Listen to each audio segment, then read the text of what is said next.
G'day everyone, today we're going to take a look at a demo from JunkFood. This is map 64, Blueberry Scrolls, made by me. This was the last map I made for JunkFood, and it was made with the intention of filling out one of the slots in the secret episode. We had free reign for these maps to make them as difficult as we wanted, and this is what I came up with. Anyway, let's jump into the demo. Alright, so we start by going over to the right hand side and hitting this switch. And then I kind of sit in this spot here and try and herd as many of the Hell Knights as I can away from the far wall. Grab a Mega, quickly rush past and hit the second switch. This opens up the second fight, which I do at the same time as the first fight for reasons I'll explain in a bit. And I try and clear out as many of those Revenants and grab another Mega and then push through. I like to clear the central cyber out as quickly as possible and then kind of sit at that gap for as long as I can and clear out some of the Revenants. You kind of can't really plan this fight out too much just because it's so chaotic, but I took a similar kind of pathing through in all of my attempts. The only thing that really changes is just kind of how soon you have to move from one spot to another and grab a Mega. Thankfully this went reasonably well this time. So the reason that I do these two fights together is because I want to get access to the secret fight basically as quickly as possible. The secret fight is a pretty massive wall in this demo. As you'll see in a moment. This is effectively a combination of two fights, the finale fight from Dimensions Map 03 and also the secret fight from Noseby 2 Map 10. I've got surprisingly consistent towards the end. Still not a great success rate, probably 1 in every 2 or maybe 1 in every 3 attempts I would get past this. But yeah, I was expecting it to be a lot less consistent than that, so I'm pretty happy with this in the end. The pathing that I'm taking is pretty specific.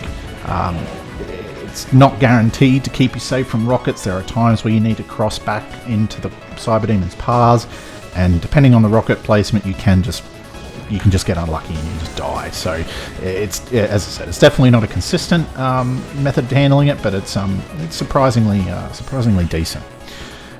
So once I've killed all of these guys, it's very important when I'm killing the first lot of cybers along the back wall here that I don't go into that kind of black sector at the back where they're standing. The reason for that is that once you cross that line, these guys spawn from the back, so you need to clear that line at the back before you're able to release these guys. And it's just kind of a case of doing a bit of an exaggerated circle strafe around them. You need to be careful not to let them come too close to the wall that you're planning on kind of going back up. It's just a matter of herding them around a little bit and not being too quick in your circle strafe as you're moving. Grab that last second Mega now. I try and avoid that on my first couple of passes if I don't need it, which I didn't. Thankfully I didn't take too much damage here at all this time, which is good. Finishing these guys up is a little bit slow just because you don't get great tracer efficiency on them with how they're teleporting around.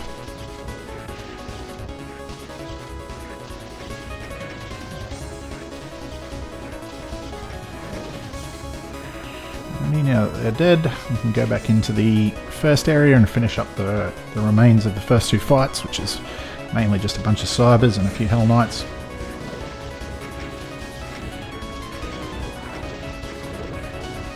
Got plenty of ammo around and a ton of spam Megas if something does go wrong and we need a rocket.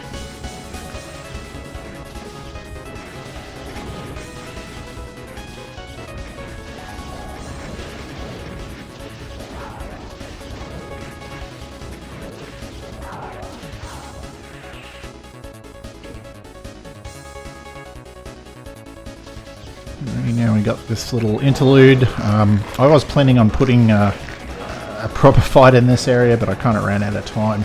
These are speed maps after all, so in the end I just chucked some zombie men in here to give you something to lower the heart rate before you go into the finale.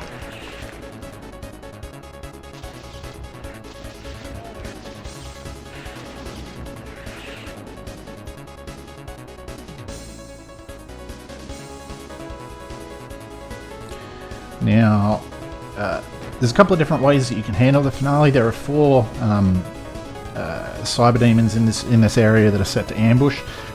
You can clear them out before you actually trigger the final fight, as I'm doing here, or you can leave them alive if you're feeling really, really dangerous. That it's definitely faster to keep these guys alive because they can help you out with some of the revenants that are going to spawn in here in a moment, but they just add an extra layer of chaos to what is already a pretty chaotic fight. So I ended up killing them off, but yeah, look, if anyone's interested in improving the time, that's definitely one place that you can look at doing it, is keeping these guys alive for the next portion.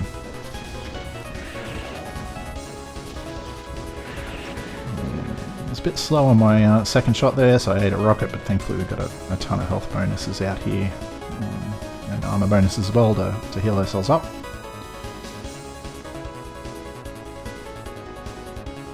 I just kind of spam down this third guy because you can't really two-shot like both of these guys at the same time. Do need to be a little bit cautious about ammo usage in here, particularly, well, less so ammo usage and more which cell packs I'm picking up. If you pick up the wrong ones, you can leave yourself in a bad position for the next part. So this fight, we've got quite a lot of archviles in here. There's 36 archviles from memory, 9 of them on each one of the kind of blue platforms that you would have seen in there, and they periodically get lowered down to the ground. So my strategy is basically to sit in this section for as long as I can until the revenants start overwhelming me like they're doing now. Just clear out as many vials as I can before I have to retreat over to this section, and then I like to just kind of sit in this area and clear out as many of the vials that are pushing in on me as I can. You need to be quite careful about revenants coming in from the right hand side as well. They can surprise you if you're not paying too much attention. I got extremely lucky to not take a lot of damage through that section. You can see I just grabbed a megasphere. That was purely out of instinct because I'm so used to being on an extremely low amount of health as I like after I retreat from that second vial killing spot. So then once the revenants and vials start to encroach on me again on that other side, I push back over to here through the tunnel and use this spot to clear out as many vials as I can. By this point, most of the vials should be dead, but you'll still have a decent amount that are kind of roaming around in the area. You do need to be quite careful. Obviously, they can zap you if you're not paying attention, and yeah, you've got a pretty bad situation here. I was quite worried. I knew I had to push out there just to have no more health available on the other side. And then I managed to catch another archvile zap, but thankfully I have one more mega available to me, and that's going to be enough to finish off the last few vials and revenants who are still roaming around.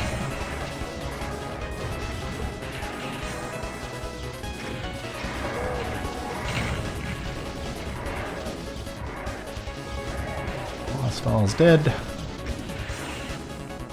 And I'm still missing 3 kills. It was a few zombie men that got resurrected through the door. I'm not quite entirely sure how they managed that, but an archvile managed to res a few of these guys during that last fight. And we're done. Alrighty everyone, thanks very much for watching. I'll see you all next time. Catch you later.